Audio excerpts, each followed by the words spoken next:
नमस्कार, inside story India में आपका स्वागत है। कोरोना की दूसरी लहर ने देश के हर घर में दहशत और भय का माहौल व्याप्त कर दिया है। डर इतना भर गया है कि अब हर कोई वैक्सीनेशन सेंटर की तरफ वैक्सीन लगवाने को दौड़ लगा रहा है। लेकिन जब देश में वैक्सीन लगवाने को लेकर माहौल बना, ठीक उसी समय वैक्सीन का संकट खड़ा हो गया है। हर राज्य अब वैक्सीन की कमी से जूझ रहा है। ठीक इसी समय केंद्र सरकार ने अपने हाथ खड़े करते हुए कह दिया कि अब वैक्सीन की जिम्मेदारी राज्य सरकार की है, उसकी नहीं है। अब तक कोरोना को लेकर केंद्र सरकार पूरे मामले को भुना रही थी। बीते वर्ष जब कोरोना का संक्रमण कम हुआ तब केंद्र सरकार ने अपनी पीठ थपथपा ली। तब ये पूरी उन्होंने श्रेय लिया कि कोरोना संक्रमण को पूरी तरह से केंद्र सरकार ने और उसकी हिम्मत ने और उसकी व्यवस्थाओं ने ठीक कर दिया है। लोगों ने भी मान लिया कि हाँ चलिए ये मान लिया जाए कि केंद्र सरकार ने कोरोना संक्रमण को लगभग ठीक कर दिया और यह संदेश देश विदेश में पहुंचाया गया कि भारत ने कोरोना के संक्रमण को समझदारी से निपटा दिया है। लेकिन जैसे ही दूसरी लहर आई तो इस पीठ थपथपाने की जो नाटक नौटंकी थी उसकी पोल खुल गई। ना बेड मिले, ना ऑक्सीजन मिली, ना दवाइयाँ मिली, कुछ भी नहीं मिला। लोग मर रहे हैं और संभावना ऐसी है कि आगे भी हालात कुछ सुधरने वाले हैं नहीं। पूरा का पूरा जो जिम्मा था, जिसे बोलेंगे पूरा दामोदार जिस पर आया, वो था कि अब वैक्सीन एकमात्र ऐसा रामबाण था कि वो लगने के बाद कुछ हद तक कोरोना संक्रमण पर काबू पाया जा सकता है। लेकिन ठीक जिस तरह से ऑक्सीजन का संकट बना, जिस तरह से बेड का संकट बना, जिस तरह से दवाइयों का संकट बना, ठीक उसी तरह से इस समय देश में वैक्सीन का संकट खड़ा हो गया है।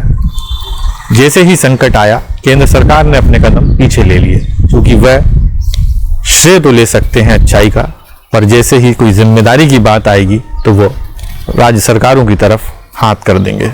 अब राज्य सरकार परेशान है कि वैक्सीन कैसे और कहां से खरीदी जाए। दिल्ली में जब वैक्सीन का ऑर्डर दिया गया तो कोवैक्सीन ने उन्हें वैक्सीन देने से मना कर दिया। ये बात कल उप मुख्यमंत्री मनीष सिसोदिया ने अपनी प्रेस कॉन्फ्रेंस में कही है। कोवैक्सीन के मना करने के बाद अब दिल्ली के पास वैक्सीन नहीं है, उनके वैक्सीनेशन सेंटर बंद हो रहा है। अमूमन यही हालात सभी राज्यों में है कि अधिकांश सेंटरों पर वैक्सीन नहीं है।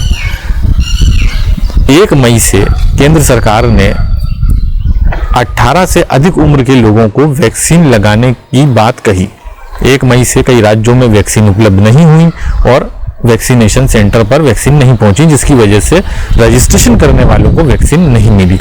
मध्य प्रदेश हो, राजस्थान हो, छत्तीसगढ़ हो, बंगाल हो, दिल्ली हो, महाराष्ट्र में सभी जगह एक जैसे ही लगभग हालात हैं, वैक्सीन नहीं है।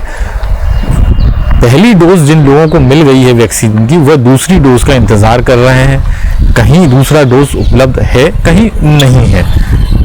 कई जगहों पर वैक्सीन के सेंटर लगभग बंद से हो रहे हैं। ग्रामीण इलाकों में और ज़्यादा बुरी स्थिति। ग्रामीण इलाकों में तो वैक्सीन का पहला डोज पहुंचा ही नहीं है। शहर से लगे हुए कुछ गांवों में वैक्सीनेशन दिख रहा है, लेकिन अंदरूनी इलाकों में जो दूर दराज के गांव हैं वहां तक वैक्सीन का पहला डोज तक नहीं पहुंचा है। हम बात वैक्सीन को लेकर बड़े बड़े विज्ञापन प्रचार जरूर कर रही है सरकार कि वैक्सीन लगवाइए, वैक्सीन लगवाने से कोरोना संक्रमण से आप बच सकेंगे, लेकिन सरकारें वैक्सीन उपलब्ध कराने में इस समय असमर्थ हैं, वैक्सीन नहीं है। इस समय सबसे बड़ा जो संकट है वो वैक्सीन का ही है। वहीं दूसरी ओर जो वैक्सीन बनाने वाली कंपनी है, चाहे वो भारत बायोटेक हो, सीरम हो, इंस्टीट्यूट हो, इन्होंने अपना उत्पादन बढ़ाने की बात गुरुवार की सुबह कही है। गुरुवार को कहा गया है कि वह वैक्सीन का उत्पादन बढ़ाएंगी, लेकिन जिस तरह से वैक्सीन का उत्पादन बढ़ाने की बात कही जा रही है, क्या उससे भारत में जल्दी से वैक्सीनेशन हो पाएगा? 1 साल के अंतराल में क्या वैक्सीनेशन का काम पूरा होगा? अगर एक अनुमान लगाया जाए, एक आकलन किया जाए तो 54 लाख लोगों को प्रतिदिन भारत में इन वैक्सीन लगानी होंगी, तब जाकर अगले 1.5 साल में, लगभग 1.5 साल में पूरे देश को वैक्सीन मिल सकेगी। 140 करोड़ का देश है, जिसमें से 62 करोड़ लोग 18 से 44 साल के बीच के हैं और 45 से ऊपर के लोग लगभग 44 करोड़ के हैं। अब तक सिर्फ 18 या 19 करोड़ लोगों को वैक्सीन मिल पाई है। 22 करोड़ लोगों ने अब तक रजिस्ट्रेशन किया है और वहीं 18 से नीचे के लोग जो हैं, 18 से कम उम्र के लोग हैं, उनकी संख्या लगभग 33 करोड़ है। जिस हिसाब से रजिस्ट्रेशन हो रहा है और उसके बावजूद लोगों को वैक्सीन नहीं मिल रहा है, तो कहीं ना कहीं अब लोगों में भी एक बेचैनी पैदा हो रही है कि क्या सरकारें उनको वैक्सीन मुहैया करा पाएंगी।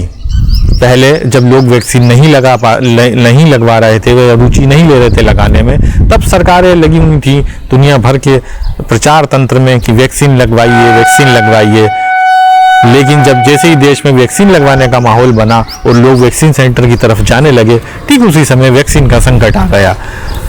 ये सब जब देखा जाए, एक परिदृश्य जिस तरह का बन गया है और जिस तरह का बनाया जा रहा है और जिस तरह से केंद्र सरकार ने राज्य सरकार के हवाले वैक्सीनेशन का काम कर दिया और ये कह दिया कि अब राज्य सरकारें अंतर्राष्ट्रीय स्तर पर टेंडर निकालें वैक्सीन खरीदने के लिए, तो ये समझ जाना चाहिए कि अब केंद्र सरकार ने अपने हाथ खड़े कर दिए हैं। इधर राज्य सरकार की मुसीबत ये हो गई है कि उसके पास उतना पैसा होना चाहिए जितना अन्य राज्यों के पास है। कुछ राज्यों की स्थिति आमदनी के हिसाब से अच्छी है, उनके पास ज़्यादा पैसा है, तो वह अंतर्राष्ट्रीय बाजार से पहले वैक्सीन खरीद लेंगे, तो उन राज्यों में वैक्सीन पहले लग जाएगी।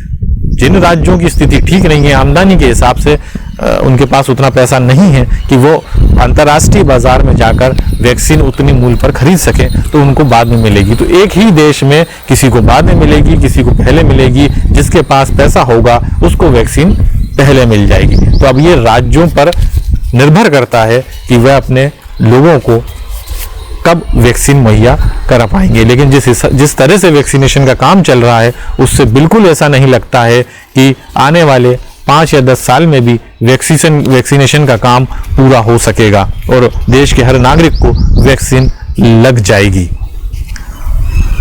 कहीं ना कहीं इस पूरे मामले में सीधे तौर पर अब केंद्र सरकार की नीयत पर सवाल खड़े हो गए। क्या केंद्र सरकार वाकई में चाहती है कि देश के हर नागरिक को वैक्सीन मिल जाए? जिस तरह से वैक्सीन का संकट बन गया है और बनाया जा रहा है, उस तरह से बिल्कुल भी ऐसा नहीं लगता कि जल्द से जल्द वैक्सीन का काम पूरा होने की कोई नीयत है। हाँ, नीयत है तो वो सेंट्रल विस्टा बनाने की, क्योंकि वहाँ पर काम बहुत तेज़ी से चल रहा है। फिलहाल इनसाइड स्टोरी इंडिया में इतना ही। अगर आपको ये वीडियो पसंद आए तो शेयर कीजिए, लाइक कीजिए, कमेंट कीजिए और हमारा channel inside story india.in subscribe करना न भूलें। नमस्कार।